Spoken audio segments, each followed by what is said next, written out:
చంద్రబాబు గారి మీద ఇప్పుడు విపరీతమైన ఒత్తిడి జరుగుతుంది. ఒకటి, ఆరోగ్యశ్రీ ఆశించిన విధంగా నడవట్లేదు.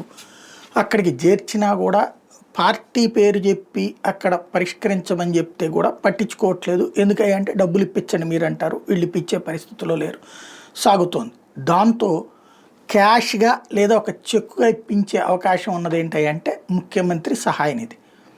ప్రతి ఎమ్మెల్యే, ప్రతి నియోజకవర్గ నాయకుడు, ప్రతి ఇన్ఛార్జి కూడా సీఎం రిలీఫ్ ఫండ్ అంటూ చంద్రబాబు గారి దగ్గరికి వస్తున్నారు. ఇవి ఏ స్థాయికి వెళ్ళిపోయినంటే కనీసం ఆ అప్లికేషన్స్ ఓకే చేయాలంటే దాదాపు 3 నెలల సమయం పడుతోంది.